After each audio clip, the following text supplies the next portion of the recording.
जैसे चल रही होगी। आज हम लोग क्लासिफिकेशन चैप्टर जो था, एलिमेंट का जो क्लासिफिकेशन था उसको हम लोग कंटिन्यू करेंगे। पिछली क्लास में हम लोगों ने क्या क्या डिस्कस किया था, एक बार उसको रिवाइज करते हुए आगे की प्रक्रिया को हम लोग आगे बढ़ाएंगे। अभी तक हमने देखा था कि तत्वों का वर्गीकरण किस परिस्थिति में किया गया, और हमने ये भी देखा कि डोबेनेयर का त्रिक नियम, न्यूलैंड्स का अष्टक नियम और मेंडलीव का जो पीरियोडिक टेबल था, ये तीनों का तीनों जो जिन्होंने तत्वों को सजाने का प्रयास किया उन्होंने परमाणु द्रव्यमान के आधार पर सजाया था। ठीक है, त्रिक नियम में डोबेनेयर साहब ने कहा था कि प्रथम तत्व का परमाणु भार और तृतीय तत्व का जो परमाणु भार है, अगर उसका हम लोग औसत निकालते हैं, एवरेज निकालेंगे, तो वो क्या होता है, दूसरे के परमाणु भार के बराबर होता है। वैसे ही अष्टक न्यूलैंड साहब ने क्या अष्टक नियम में क्या कहा कि किसी भी तत्व को अगर परमाणु भार के आधार पर सजाया जाए तो प्रत्येक आठवां तत्व जो होता है वो प्रथम तत्व के समान गुणधर्म के हिसाब से होता है। यानी उन्होंने कहा कि प्रत्येक आठवां तत्व प्रथम तत्व के आवर्ती फलन में आता है। अच्छा, उन्होंने किस आधार पर सजाया, परमाणु द्रव्यमान, और उन्होंने कहा कि यह संगीत के सुरों पर आधारित होता है। ठीक है, उसके बाद आए मेंडलीव साहब आए, उन्होंने क्या कहा कि तत्वों को हम संगीत के सुरों पर न सजा के परमाणु द्रव्यमान के आधार पर ही सजाते हैं। इन्होंने जब प्रयास किया तो इनका बहुत हद तक सही भी था, पर क्या हुआ कि ये हाइड्रोजन को सही स्थान नहीं दे पाए, साथ ही साथ जो आइसोटोप्स थे समस्थानिक से, उनके बारे में ये सही तरीके से नहीं व्याख्या कर पाए थे। अब क्या हुआ, इन तीनों वैज्ञानिकों ने परमाणु द्रव्यमान के आधार पर सजाया। उसके बाद मोसले साहब आए, इन्होंने एक अपनी नई आवर्त सारणी दिया जिसको हम लोग आजकल मॉडर्न पीरियोडिक टेबल भी बोलते हैं। ठीक है, मॉडर्न पीरियोडिक टेबल की खासियत थी कि सबसे पहले इन्होंने उन तीनों के उल्टा काम किया। उन्होंने परमाणु द्रव्यमान के आधार पर सजाया था, इन्होंने सबसे पहला क्या किया, इन्होंने उसको परमाणु संख्या के आधार पर, एटॉमिक नंबर के आधार पर सजाने का कार्य किया। उसके बाद तत्वों को जब उन्होंने परमाणु संख्या के आधार पर सजाया, फिर तत्वों को क्रमबद्ध तरीके से सजाने में जो उसमें कमियां थी, मेंडलीव की आवर्त सारणी में जो कमियां थी कि आइसोटोप्स को सही स्थान न दे पाना, आपका हाइड्रोजन का सही स्थान न दे पाना, भविष्य के धातु के बारे में जो है उसके बीच का जो स्पेसिफाइड गैप था, जिसमें हमने देखा था कि कभी कहीं क्या हो रहा था मेंडलीव की आवर्त सारणी में कि जो गैप जो छोड़ा गया था, जिसको हम लोग एका सिलिकॉन, एका जर्मेनियम, एका बोरॉन के नाम से जान रहे थे, वो क्या निकला, वो पर कभी कभी इतना बड़ा गैप था कि उसमें कितना मैक्सिमम नंबर ऑफ एलिमेंट्स को खोजा जा सकता है, वो वहां पे मुश्किल हो रहा था। पर यहाँ पे सारी परेशानियां जो थी, सारा जो प्रॉब्लम्स था, वो क्या हो गया, दूर हो गया। ये आपका मॉडर्न पीरियोडिक टेबल का फिगर है। हम इसके बारे में डिटेल में अभी अध्ययन करने वाले हैं। ठीक है, कि कैसे कैसे इसमें परमाणु संख्या बढ़ता है, घटता है, कैसे क्या होता है, सारी चीज हम लोग एक एक करके अभी पढ़ने वाले हैं। एक तो इसको हम लोग सबसे पहले समझने का प्रयास करते हैं। हाँ, एक चीज याद रखना है, जो आपका मॉडर्न पीरियोडिक टेबल है, इसमें देखिए इन्होंने क्या किया था, 7 आवर्त था। कितना आवर्त था आपका, 7 आवर्त और 18 समूह होता है। कितना होता है, 7 आवर्त होता है और आपके 18 समूह होता है, जिसको हम लोग यहाँ पे कैलकुलेट भी कर सकते हैं। ठीक है, आइए हम लोग इस कड़ी को आगे बढ़ाते हैं, चलते हैं अपने तरीके से। आइए सबसे पहले हम लोग लिखेंगे मॉडर्न पीरियोडिक टेबल। आधुनिक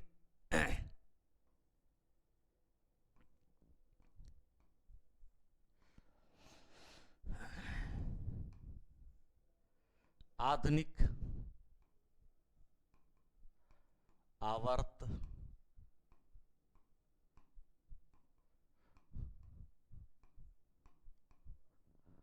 सारणी।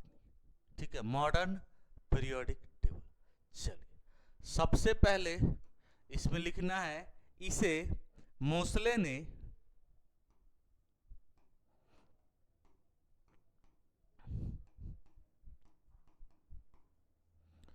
मोसले ने 1913 में प्रस्तुत किया था। लिखेंगे इसको, इसे मोसले साहब ने 1913 में प्रस्तुत किया था।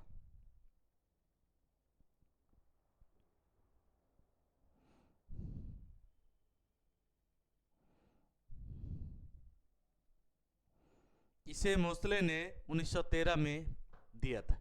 इसे मोसले ने 1913 में दिया था। दूसरा पॉइंट लिखिए इसमें।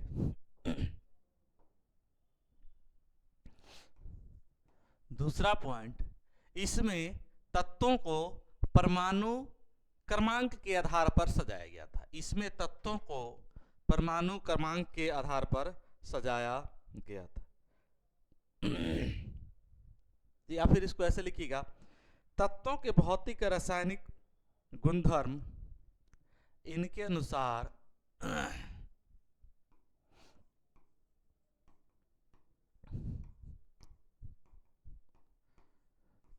तत्वों के भौतिक यानी कि फिजिकल और केमिकल प्रॉपर्टी जो होता है, भौतिक और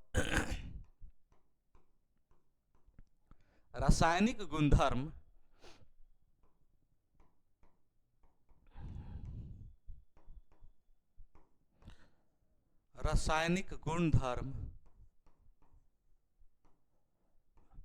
भौतिक और रासायनिक गुणधर्म इनके परमाणु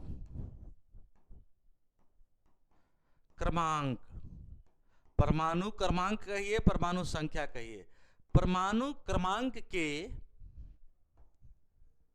आवर्ती फलन होते हैं। आवर्ती फलन होते हैं। क्या होते हैं?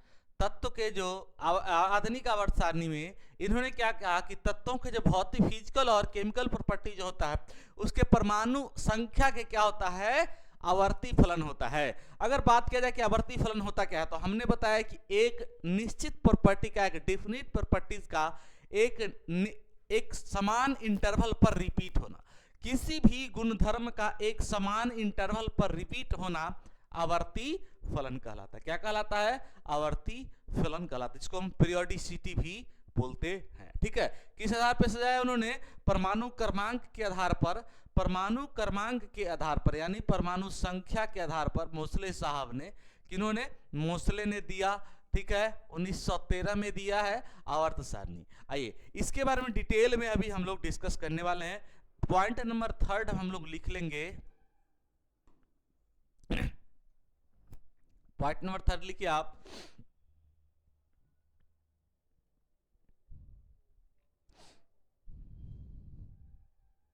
इसमें कुल 18 समूह और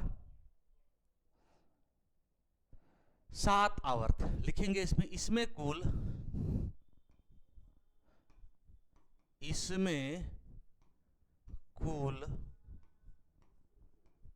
18 समूह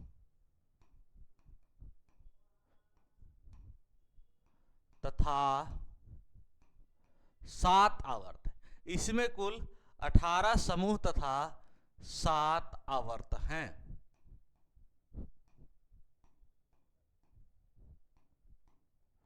क्लियर है? आइए पॉइंट नंबर 4 लिखे। पॉइंट नंबर 4 लिखेंगे इसमें हम लोग कि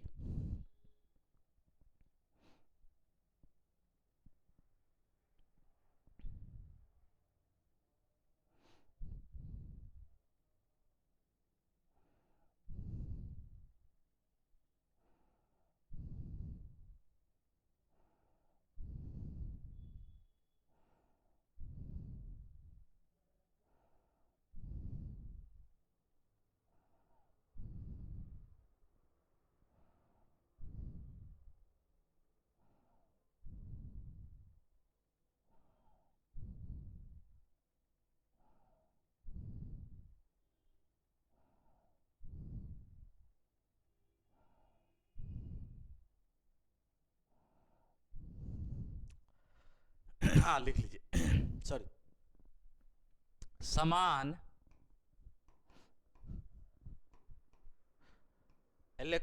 बाह्य इलेक्ट्रॉन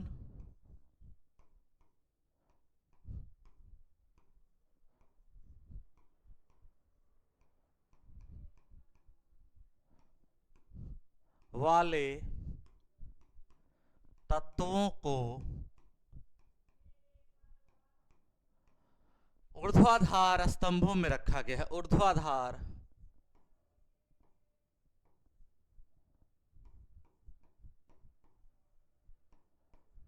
ऊर्ध्वाधार स्तंभों में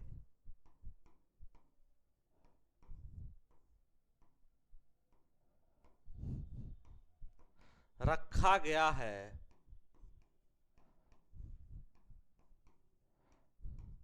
यही कारण है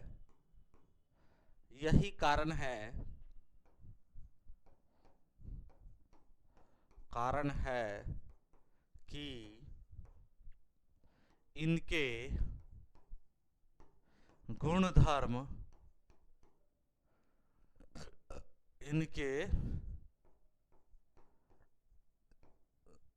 गुणधर्म एक समान होते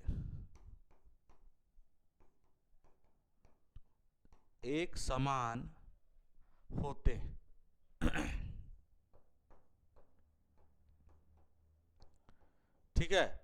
देखिए ये तो बेसिक्स आइडिया हो गया आपको किसके बारे में, आवर्त सारणी के बारे में। मॉडर्न पेरियोडिक टेबल में आपको आ जाएगा। अब हम लोग देखेंगे, अभी हमने ये चीज देखा यहां पर कि ये क्या है हमारा 7 आवर्त और हमारा 18 क्या है समूह है। ठीक है, देखिए ये जो हमारा समूह है, ये वाला समूह, इसमें आप देखेंगे तो इसके बाहरी कक्षा में एक ही इलेक्ट्रॉन आपको मिलेगा, चाहे हाइड्रोजन देखिएगा, लिथियम देखिएगा, सोडियम देखिएगा, पोटेशियम देखिएगा, रुबिडियम देखिएगा, सीजियम देखिएगा, फिर फ्रांसियम देखिएगा। आप इसको चाहे तो आसानी के साथ कैलकुलेट भी कर सकते हैं।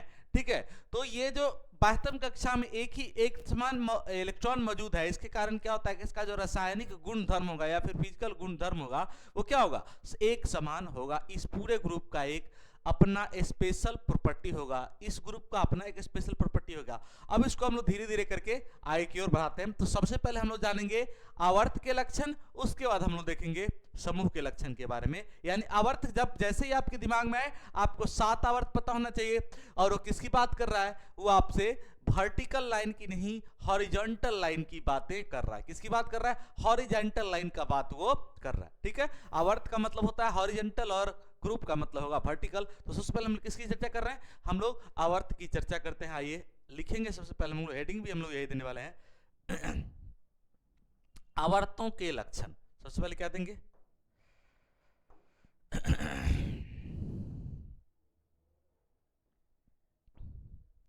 आवर्त सारणी में आवर्तों के लक्षण लिख लीजिए आप लोग।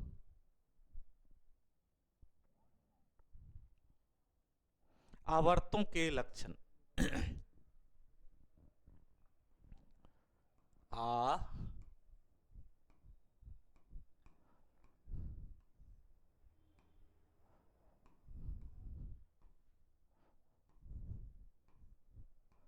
आवर्तों के लक्षण।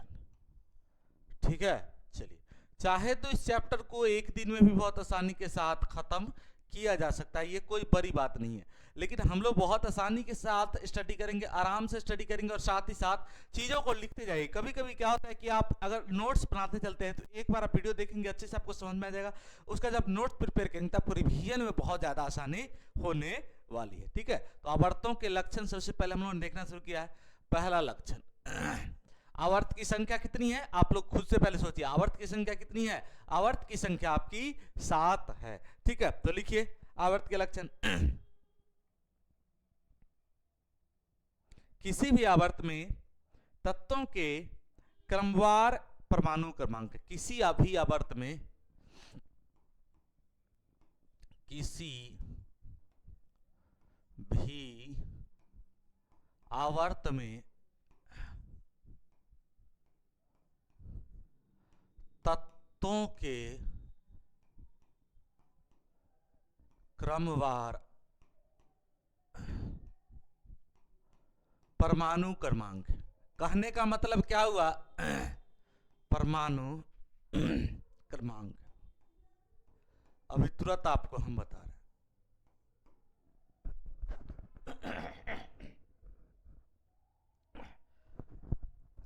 परमाणु क्रमांक है। आइए देखिए इसको, इसने क्या कहा है इसको हम लोग समझते हैं। कोई भी आप आवर्त चूज कीजिए, पहला आवर्त चूज कीजिए, दूसरा आवर्त चूज कीजिए, तीसरा आवर्त चूज कीजिए, चौथा आवर्त चूज कीजिए, पांचवा आवर्त चूज कीजिए, छठा चाहे सातवां, कोई भी हम आपके लिए कंसीडर के लिए हम पहले पहला आवर्त का ही हम दो कोई आवर्त आपको बताते हैं। पहला आवर्त में देखिए, पहले आवर्त में कौन कौन से एलिमेंट है, आपका हाइड्रोजन है और क्या है, हीलियम है। क्या है, हाइड्रोजन है और हीलियम है। क्रमवार का मतलब, कहने का मतलब है सिस्टमेटिकली कंटिन्यूअस होना चाहिए। क्या होना चाहिए, लगातार आना चाहिए। दो ही तत्व है, हाइड्रोजन और हीलियम। देखिए आपको दिखने में तो दिख रहा हो कि भाई इतना दूर बाद ये बैठा हुआ है, पर देखिए जब इसका परमाणु संख्या देखिएगा तो एक के बाद क्या है, दो है। दैट मीन्स की कंटिन्यूटी आ गया। उसके बाद देखिए सेकंड में आइए, सेकंड में देखिएगा तो आपका लिथियम है, बेरिलियम है, बोरोन है, आपका कार्बन है, नाइट्रोजन है, ऑक्सीजन है, फ्लोरीन है और नियोन है। टोटल तत्व कितना है, 8 है। 8 को देखिए कहां से शुरू हो रहा है, 3 के बाद 4 आया, 4 के बाद 5 आया, 6 आया, 7 आया, 8 आया, 9 आया, 10 है। क्या आया, 10 आया। अब देखिए ये क्या है, कंटिन्यूअस है कि नहीं, 3 से लेके 10 तक रिपीट हुआ। फिर जैसे वही कह रहा है कि किसी भी तत्व का किसी भी आवर्त में जब हम लोग जाएंगे तो तत्वों का क्या है, सिस्टमेटिकली परमाणु संख्या पर उपस्थित है। ठीक है, यही पॉइंट आपसे कह रहा था। दूसरा पॉइंट लिखेंगे हम लोग दूसरा पॉइंट लिखिए कि आवर्त में बाईं से दाईं जाने पर हाइड्रोजन के प्रति तत्वों की संयोजकता पहले 1 से 4 तक बढ़ती है और फिर घटती है। लिख लीजिए।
किसी आवर्त में बाईं से दाईं ओर जाने पर विद्युत ऋणात्मकता और इलेक्ट्रॉन भी बंधुता बढ़ता है। लिख लीजिए इसको आप लोग किसी आवर्त में लिखते चलते हैं, हम लिख भी देते हैं, सॉरी। किसी भी आवर्त में बाईं से दाईं ओर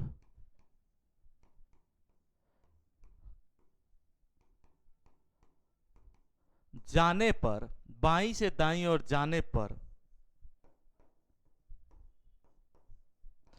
विद्युत ऋणात्मकता विद्युत ऋणात्मकता तथा इलेक्ट्रॉन बंधुता, क्या बोले हमने, विद्युत ऋणात्मकता तथा इलेक्ट्रॉन बंधुता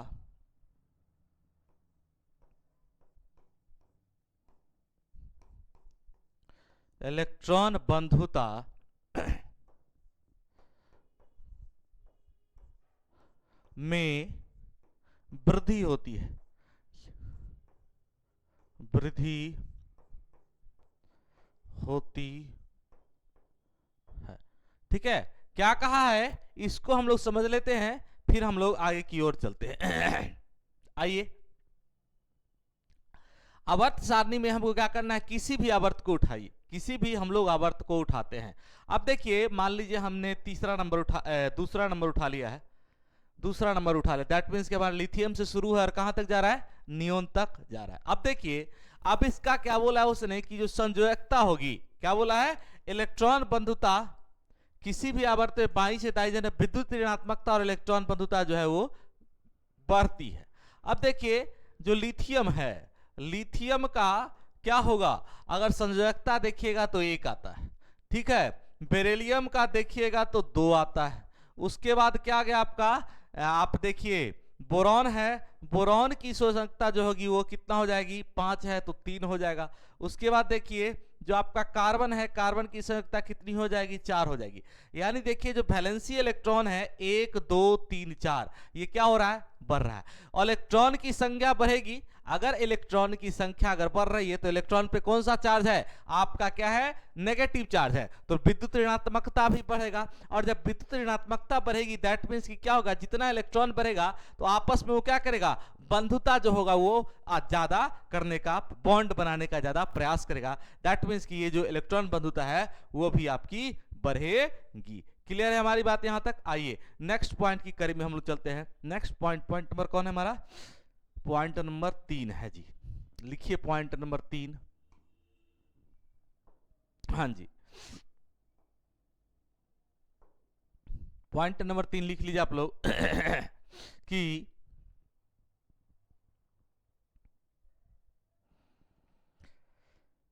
परमाणु त्रिज्या, विद्युत धनात्मकता, धात्विक गुण, ये सभी आवर्त में बाईं से दाईं ओर जाने पर घटते हैं। परमाणु त्रिज्या, विद्युत धनात्मकता, लिख लेंगे इसको,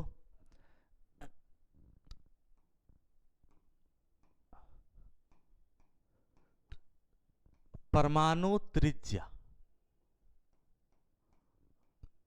एटॉमिक रेडियस। उसके बाद हमने क्या कहा आपको, परमाणु त्रिज्या के बाद क्या बताया है, जल्दी जल्दी आप लोग जब लिखेंगे तो अच्छे से आपको क्या हो जाएगा, याद भी यहीं पर हो जाने वाला है। परमाणु त्रिज्या, उसके बाद हमने क्या बोला है, विद्युत धनात्मकता, उसके बाद हमने क्या बोला है, धात्विक गुण। परमाणु त्रिज्या, विद्युत धनात्मकता, विद्युत धनात्मकता,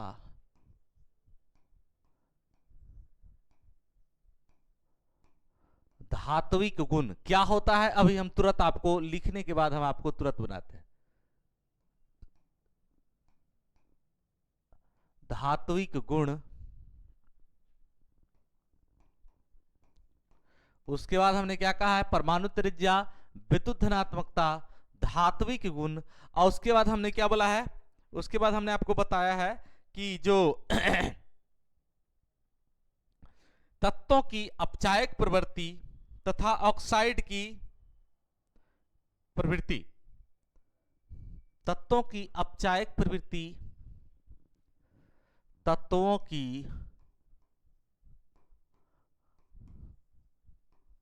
अपचायक प्रवृत्ति,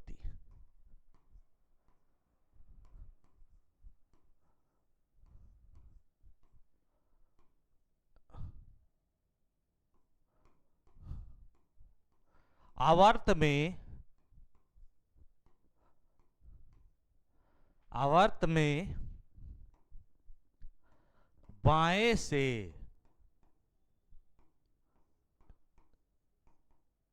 दाएं जाने पर, दाईं ओर जाने पर घटती है।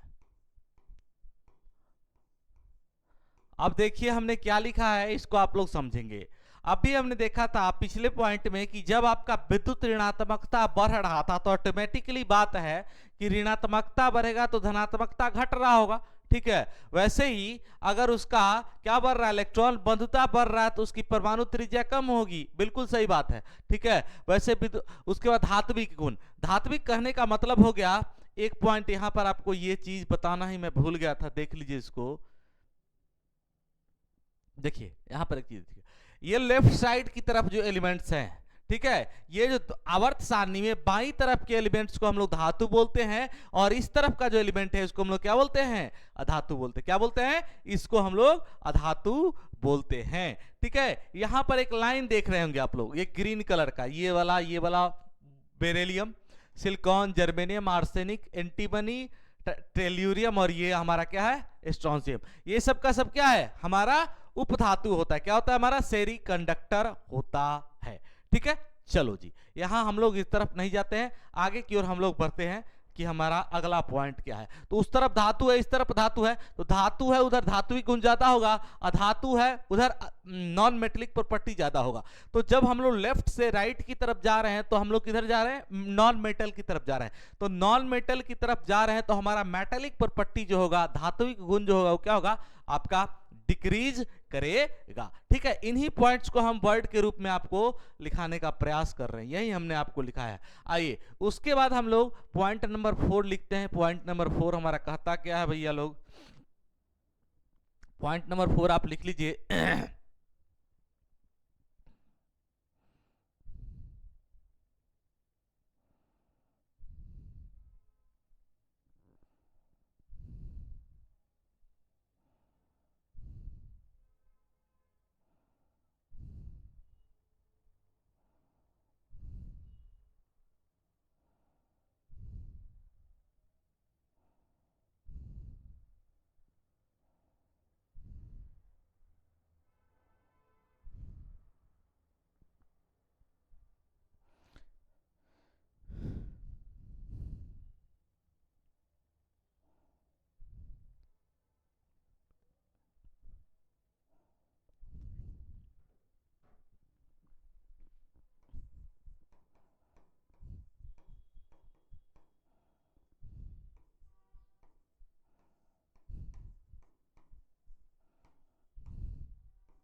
ऑक्साइडों का अम्लीय प्रवृत्ति क्या होता है, अभी हम आपको बता रहे हैं। ऑक्साइड का अम्लीय प्रवृत्ति आयनन विभव, आयनन विभव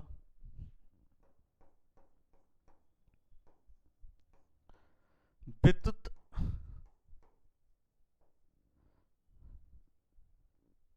अधातुए गुण, अधातु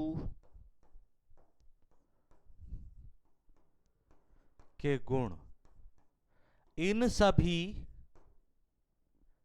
ये सभी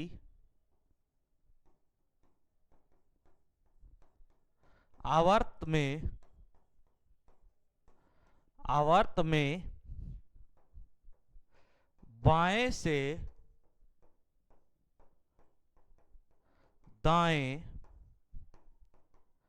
जाने पर बढ़ते हैं। क्या होते हैं भैया लोग, बढ़ते हैं। ठीक है, अभी हमने 4 पॉइंट आपको लिखाया है, इसको हम लोग एक बार पढ़ते हैं, समझते हैं, फिर हम आपको आगे की जो प्रक्रिया है उसकी तरफ हम लोग चलते हैं। हमने क्या कहा है कि पहला पॉइंट हमने आपको यह बताया है कि किसी भी जो आवर्त है उसमें तत्वों का जो क्रमवार परमाणु क्रमांक होता है। ठीक है, हमने क्या कहा कि ये सिस्टमेटिक कंटिन्यूअस यहाँ पर एटॉमिक नंबर होने वाला है। उसके बाद है कि किसी भी आवर्त में जब हम लोग लेफ्ट से राइट की तरफ जा रहे हैं तो क्या होगा, हमारा इलेक्ट्रॉन का नेगेटिविटी, इलेक्ट्रोनेगेटिविटी, विद्युत ऋणात्मकता बढ़ती जा रही है, इलेक्ट्रॉन बंधुता भी बढ़ रही है। साथ ही साथ उसके बाद देखते हैं कि जब हम लोग क्या है, कहाँ जा रहे हैं हम लोग जा रहे हैं परमाणु त्रिज्या, एटॉमिक रेडियस, विद्युत धनात्मकता। उसके बाद क्या क्या बढ़ रहा है, घट रहा है, सो ध्यान देंगे।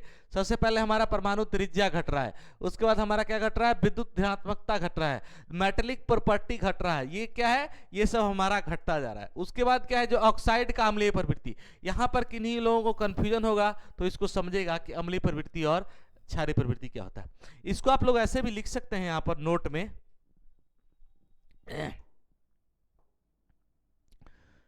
नोट, धातु के ऑक्साइड, धातु के ऑक्साइड किस प्रवृत्ति के होते हैं, जो धातु के ऑक्साइड होंगे उनकी जो प्रकृति होती है वो क्षारीय होती है।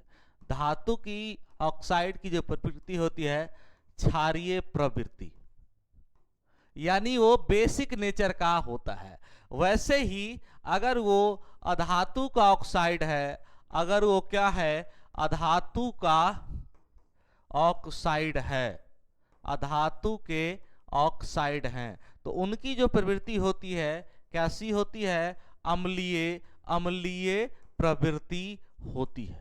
अब देखिए, अभी हमने आपको तुरंत बताया है, अभी हमने आपको तुरंत बताया है कि लेफ्ट साइड में क्या है, लेफ्ट साइड में हमारा मेटल है, राइट साइड में हमारा क्या है, नॉन मेटल है। तो जब हम लोग क्या होगा, लेफ्ट से राइट की तरफ जा रहे हैं, तो देखिए इधर हमारा क्या है, हमारा जो मेटल है, तो मेटल का जो ऑक्साइड होता है वो क्या हमारा बेसिक नेचर का होता है। तो इधर से जैसे जाएंगे, बेसिक जो होगा, क्षारीयता क्या होगी, घटती चली जाएगी, और अम्लीयता क्या होगा, बढ़ता चला जाएगा। ठीक है। अच्छा, यहां से हमने देखा कि आयनन विभव बढ़ता है, तो सबसे ज्यादा जो आयनन विभव होता है इसी ग्रुप का होता है। किसका होता है, 18 ग्रुप का होता है। अक्रिय गैसों का आयनन विभव सबसे ज्यादा होता है। ये चीज आपको दिमाग में बैठा लेना है। ठीक है, इसी चीजों को हमने आपको आवर्त के बारे में बताया था। अब हम लोग किसके बारे में अध्ययन करेंगे, अब हम लोग अध्ययन करने हैं वर्ग के बारे में। हमने आवर्त को देख लिया, अब हम लोग समूह को देखने वाले हैं कि समूहों का कैसे हम लोग,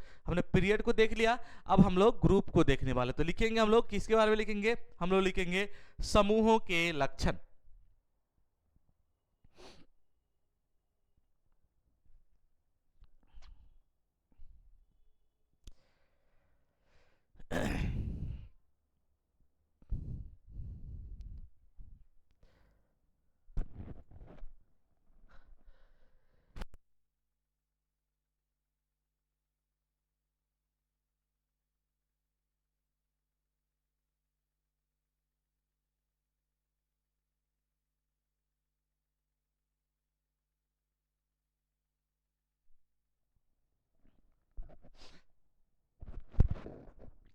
आइए लिखिए समूहों के लक्षण।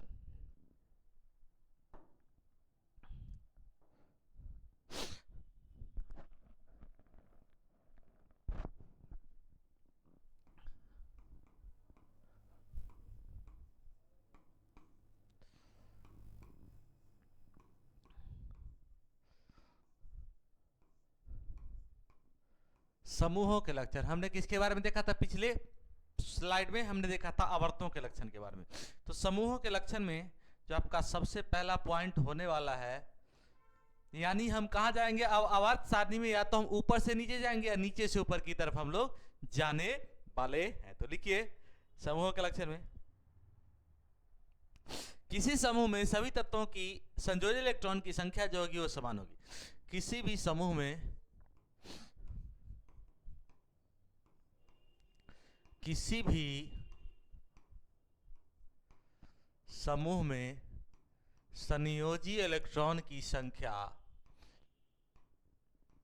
संयोजी इलेक्ट्रॉन की संख्या, इलेक्ट्रॉन की संख्या समान होती है।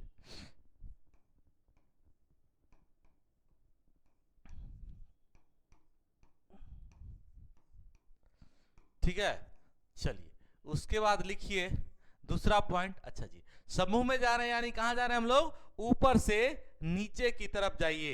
उसके बाद देखिए किसी समूह में ऊपर से नीचे जाने पर परमाणु त्रिज्या, धात्विक गुण, धात्विक प्रकृति और ऑक्साइड की क्षारीय प्रकृति में वृद्धि होती है। लिखिए किसी समूह में ऊपर से नीचे जाने पर, किसी समूह में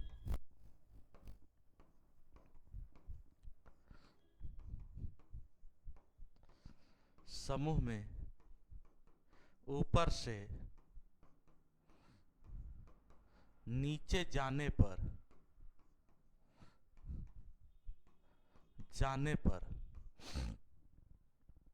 किसी समूह में ऊपर से नीचे जाने पर परमाणु त्रिज्या,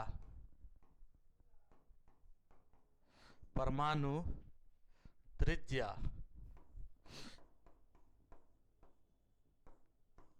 उसके बाद क्षारीय प्रवृत्ति।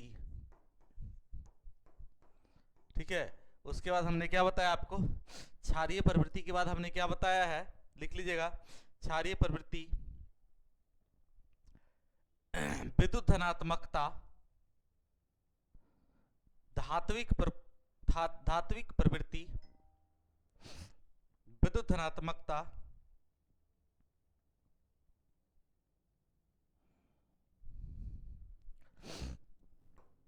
लिख लिया आप लोगों ने। विद्युत धनात्मकता धात्विक प्रकृति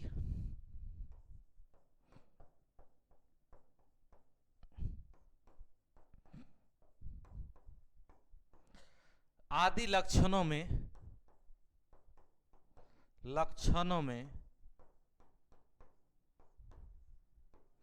वृद्धि होती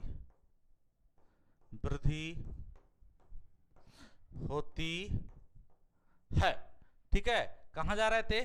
ऊपर से नीचे की तरफ हम लोग जा रहे थे। पॉइंट नंबर 3 हम लोग लिख लेते हैं। ठीक है जी, तो पॉइंट नंबर 3 आप लोग जल्दी जल्दी लिख लेंगे होंगे कि किसी समूह में हम लोग जो ऊपर से नीचे जाते हैं तो विद्युत ऋणात्मकता, आयनन विभव, इलेक्ट्रॉन बंधुता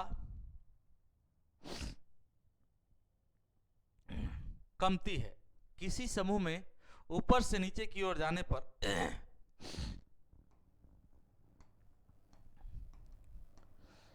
किसी समूह में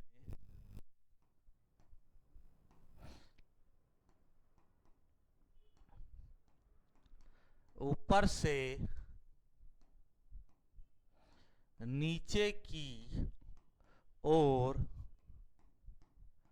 जाने पर, किसी समूह में ऊपर से नीचे की ओर जाने पर क्या क्या बढ़ता है? अभी हमने आपको तुरंत बताया है, एक बार आप लोग खुद से लिखिए, फिर हम आपको बताते हैं कि कौन कौन सा चीज बढ़ता है। विद्युत ऋणात्मकता, आयनन विभव, इलेक्ट्रॉन बंधुता, ठीक है, बढ़ता है। विद्युत ऋणात्मकता,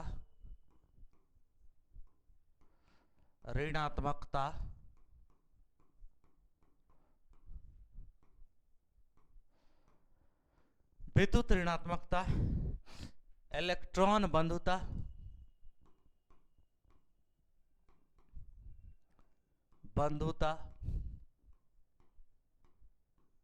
आयनन विभव,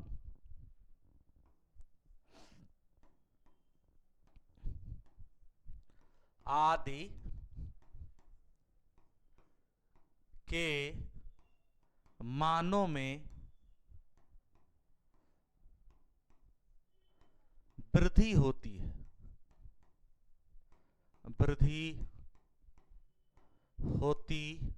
है, ठीक है। ये हमारा जो समूह के कुछ लक्षण हो गए जिनके बारे में आप लोगों ने लिखा। चलो, समूह में नीचे की ओर जाने पर धातुओं की क्रियाशीलता बढ़ती है, अधातुओं की क्रियाशीलता घटती है। समूह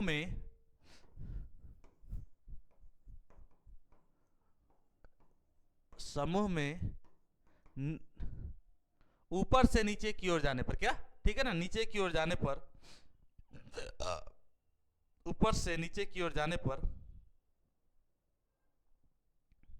धातुओं की क्रियाशीलता बढ़ती है। समूह में नीचे की ओर जाने पर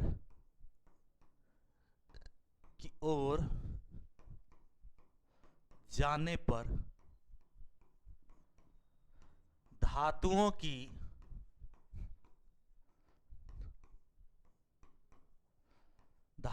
की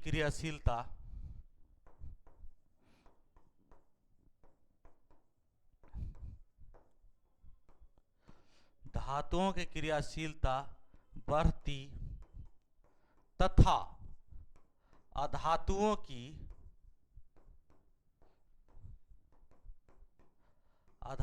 की क्रियाशीलता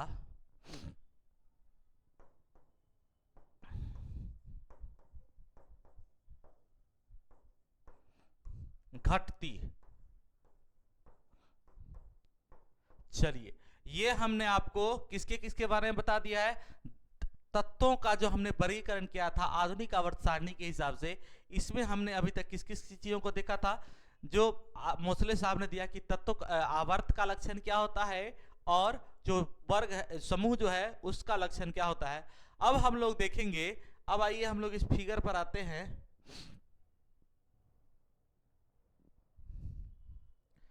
चार ब्लॉक में बांटा गया है। किसमें बांटा गया है?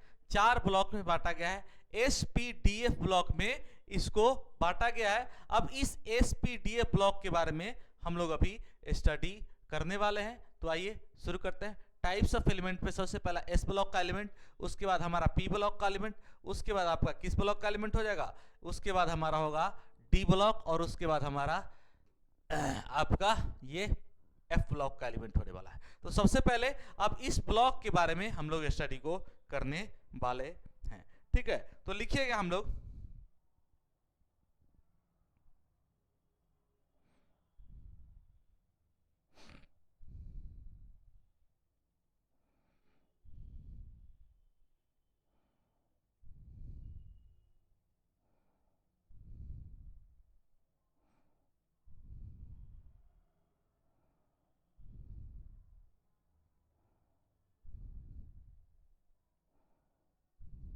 चलिए, ठीक है, ये चार प्रकार के हमारे एलिमेंट हैं। अब देखिए इसको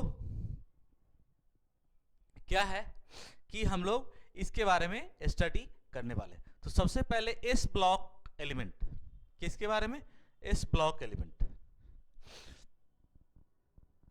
एस ब्लॉक एलिमेंट।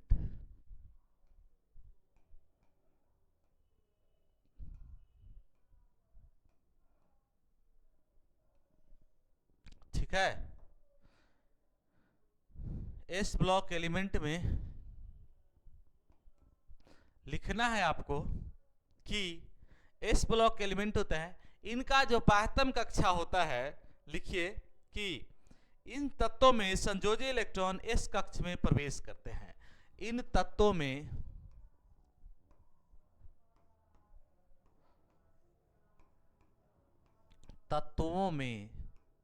संयोजी इलेक्ट्रॉन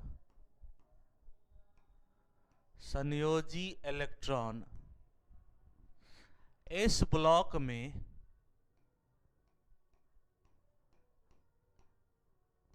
प्रवेश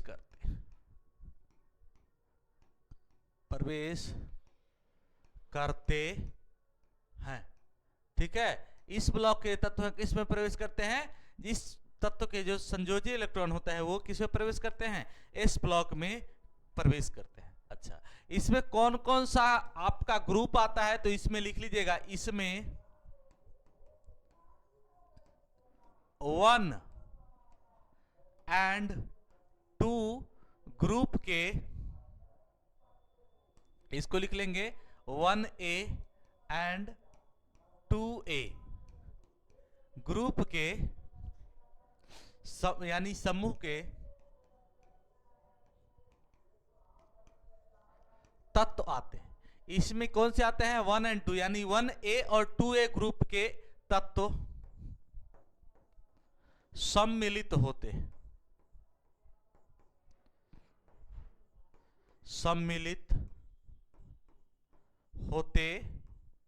हैं। ठीक है, अब आया 1A और 2A, तो 1A को क्या कहा जाता है, 2A को क्या कहा जाता है, ये आपसे पूछा जाता है। तो लिख लीजिए, समूह A या फिर 1A समूह को क्षारीय धातु कहते हैं। समूह A, समूह 1, या फिर इसको हम लोग बोलेंगे 1A के धातुओं को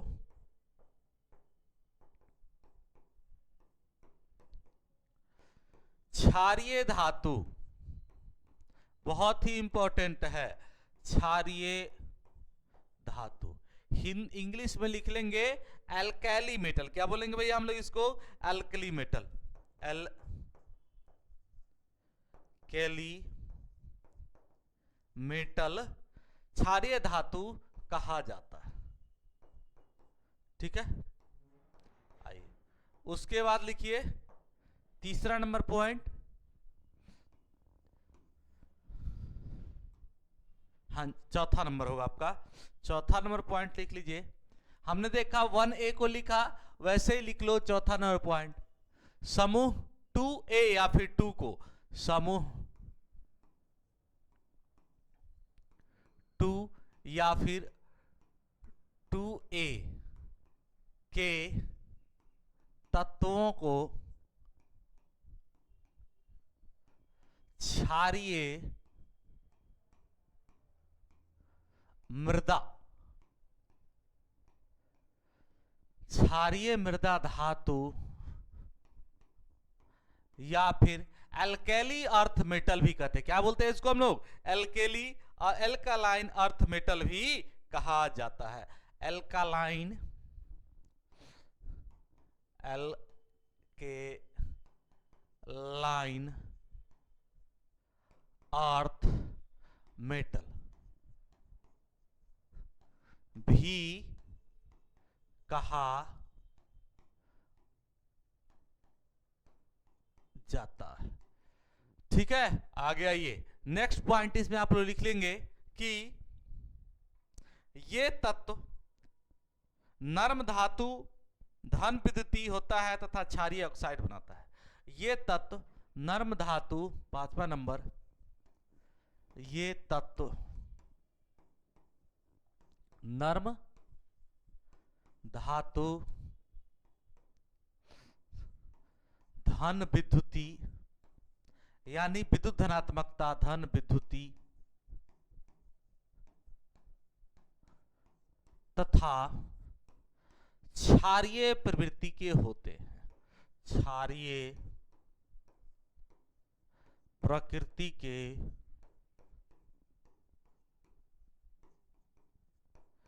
होते हैं। क्या होते हैं? क्षारीय प्रकृति के होते हैं। अब आइए हम लिखेंगे किसके बारे में? एस के बाद हमारा आता है पी ब्लॉक एलिमेंट। किसके बारे में? P block element. अब हम लोग देखेंगे कि पी ब्लॉक के जो एलिमेंट हैं उनकी प्रॉपर्टी क्या हो सकती है, क्या होगी, इसके बारे में हम लोग देखने वाले हैं। हेडिंग डालिए पी ब्लॉक एलिमेंट। सबसे पहला पॉइंट लिख लो इसमें, पी ब्लॉक एलिमेंट में इसमें संयोजी इलेक्ट्रॉन पी कक्ष में प्रवेश करता है।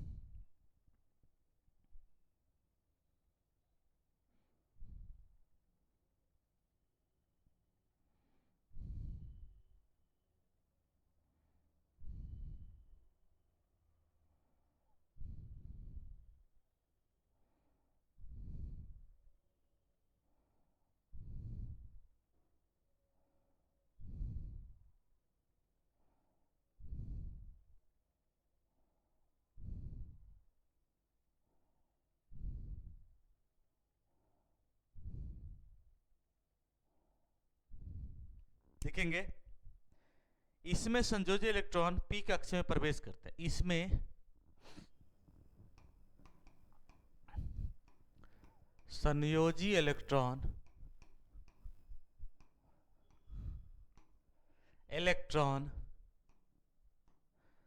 पी कक्षा में प्रवेश करते हैं। प्रवेश करते हैं।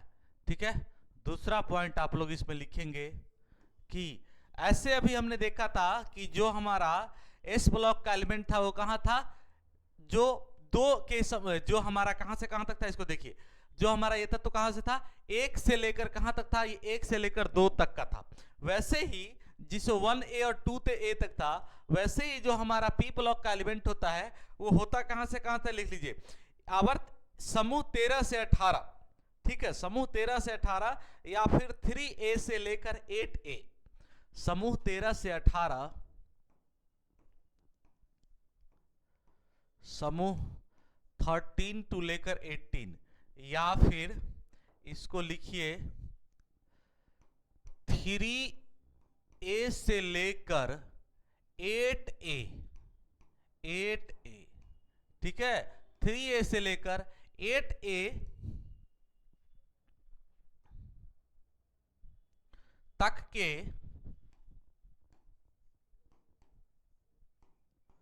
तत्व पी ब्लॉक में सम्मिलित होते हैं। सम्मिलित होते हैं। क्लियर है? आइए, पी ब्लॉक के बाद हो गया। इसमें देख लेना है, यह अकेला ब्लॉक है जिसमें धातु, उपधातु और अधातु तीनों पाए जाते हैं। यह केवल अकेला ब्लॉक है, यह अकेला ब्लॉक है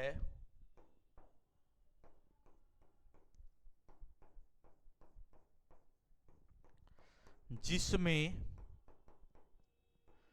धातु, अधातु तथा उपधातु सभी पाए जाते हैं, सभी पाए जाते हैं। ठीक है, एस हो गया, पी हो गया। अब आइए डी ब्लॉक के तत्व के बारे में। किसके बारे में? D block element. D block elements. D block element point number 1 लिखेंगे इसमें भैया लोग, डी ब्लॉक एलिमेंट के बारे में लिखें। सबसे पहला डी ब्लॉक का तत्व है, इन तत्वों को हम लोग संक्रमण तत्व कहा जाता है। इन तत्वों को संक्रमण तत्व कहा जाता है, लिख लीजिए। इन तत्वों को, इस ब्लॉक के तत्वों को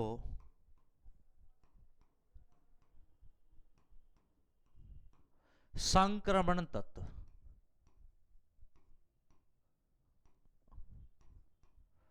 संक्रमण तत्व, जिसको हम लोग बोलते हैं ट्रांजिशन एलिमेंट, संक्रमण तत्व। अच्छा, यहां पे एक चीज लिखना है आपको, संक्रमण तत्व किसको?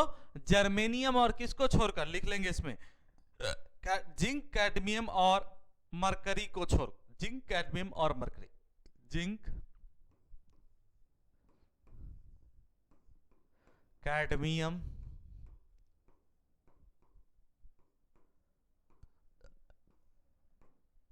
तथा मरकरी।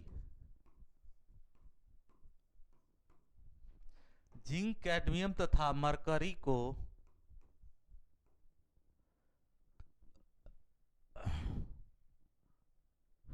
अरे यार,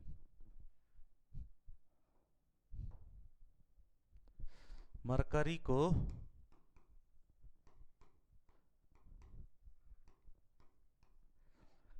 छोड़कर इन ब्लॉक के तत्वों को संक्रमण तत्व, किसको? जिंक को, कैडमियम तथा मरकरी को छोड़कर कहा जाता है।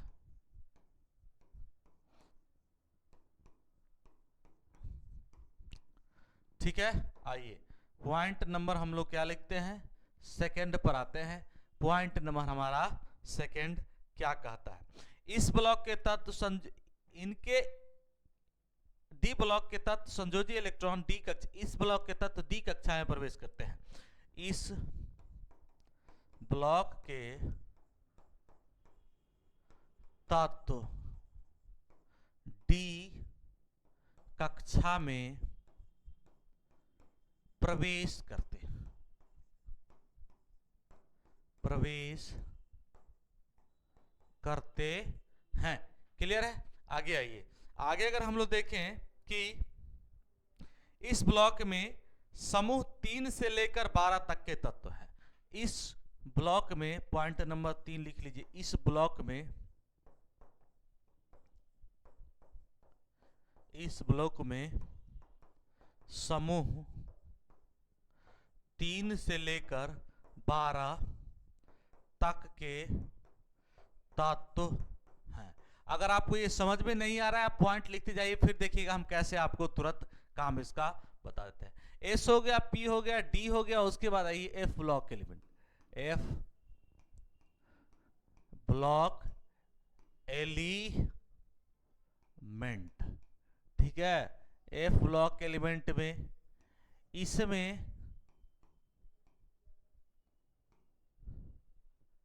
तत्व किसमें प्रवेश करता है? एफ कक्षा में प्रवेश करता है। ठीक है, इस ब्लॉक में जो एलिमेंट होता है कहां प्रवेश करता है, आपका एफ ब्लॉक का तत्व जो होता है वो एफ कक्षा में प्रवेश करता है। ठीक है जी, आवर्त सारणी का एफ ब्लॉक दो श्रेणी में बना है।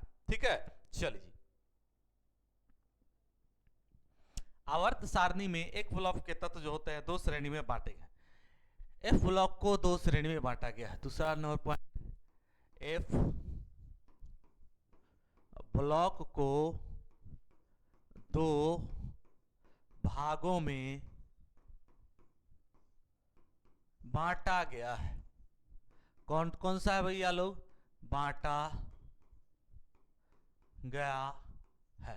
पहला लिखेंगे 2 का ए, लैंथेनाइड।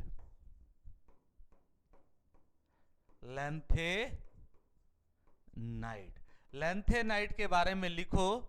लैंथेनाइड के बारे में आपका पॉइंट क्या होगा कि लैंथेनाइड का जो इलेक्ट्रॉनिक विन्यास होता है क्या होता है, वो होता है आपका 6s2 5d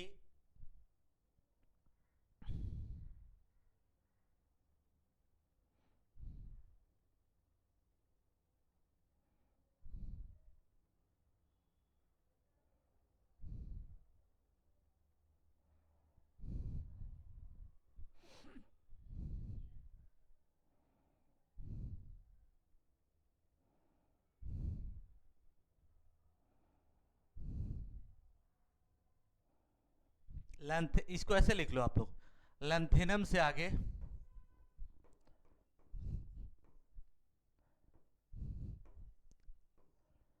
लैंथेनम से आगे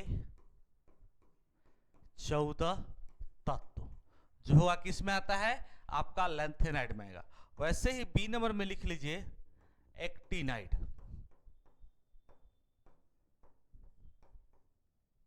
ठीक है, एक्टेनाइड से आगे 14 तत्व क्या हो जाएगा, लिख लीजिए इसमें आप लोग कि एक्टिनियम से आगे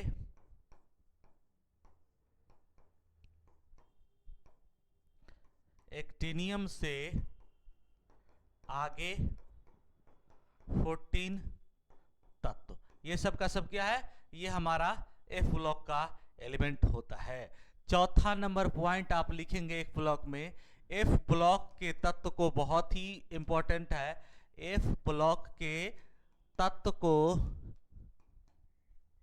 अंतः संक्रमण तत्व कहा जाता है। क्या कहा जाता है, एफ ब्लॉक के तत्व को हम लोग अंतः संक्रमण तत्व, आंतरिक संक्रमण तत्व ही, एफ ब्लॉक के तत्व को आंतरिक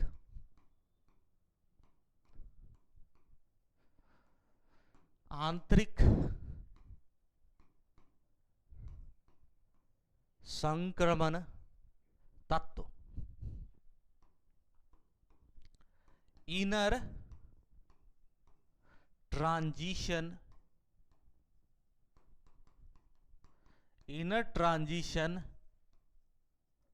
एलिमेंट कहते हैं। ठीक है, चलिए ये आप लोगों ने लिख लिया होगा।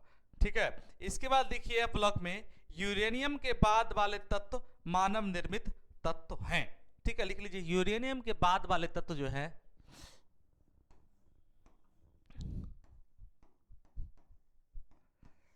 यूरेनियम के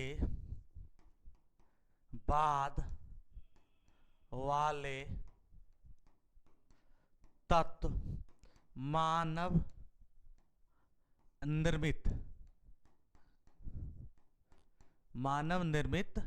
तत्व है। ठीक है, मानव निर्मित तत्व, यूरेनियम के बाद वाले जो एलिमेंट है क्या है, मानव निर्मित तत्व हैं। और ये सभी तत्व रेडियो सक्रिय तत्व होते हैं। ये सभी तत्व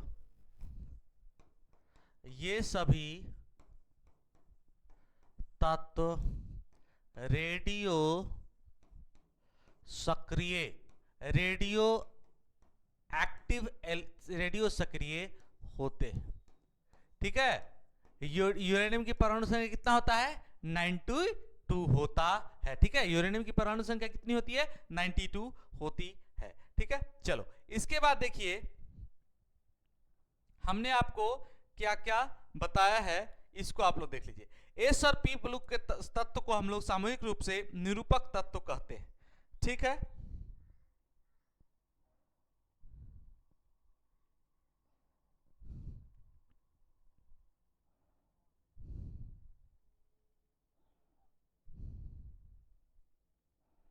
चलिए जी, आइए यहां पर आपका एक पॉइंट रह गया है,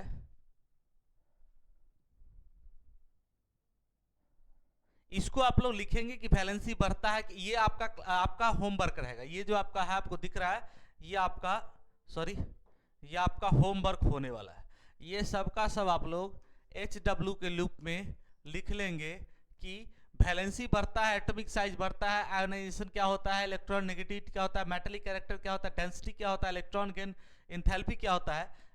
पीरियोडिक टेबल में बाएं से दाएं जाने पर बढ़ेगा घटेगा हमने लिखा भी दिया है। इसको आप एक सीरीज बनाकर इसको लिख लेंगे। ठीक है, उसके बाद अगर हम लोग देखेंगे तो आपका एक चीज हमारे ख्याल से आपको यहाँ पर, हाँ जी, यहाँ पर एक चीज हम आपके लिए लिख देते हैं ताकि आपका जो काम है वो बड़ा आसानी के साथ हो जाए।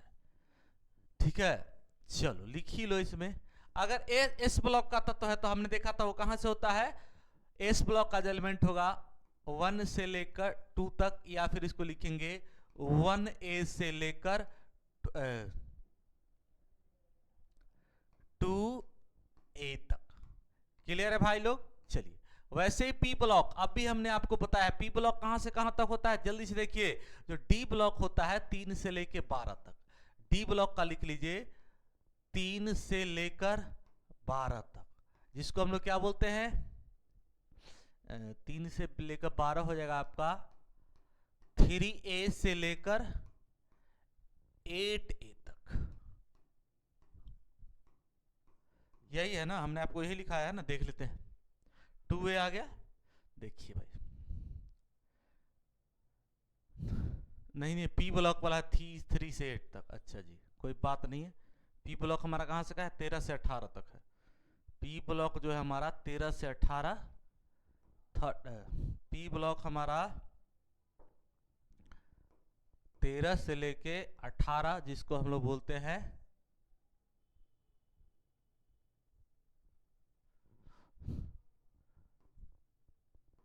थ्री ए से लेकर 8A तक। चलिए, उसके बाद 3 से 12 तक हमारा क्या था, 3 से 12 तक हमारा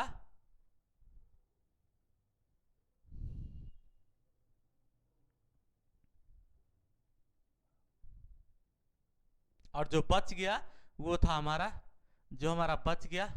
वो था हमारा किसका, ए ब्लॉक का तत्व था। डी ब्लॉक के तत्व को हमने देखा था ट्रांजिशन एलिमेंट बोलते हैं, ट्रांजिशन एलिमेंट।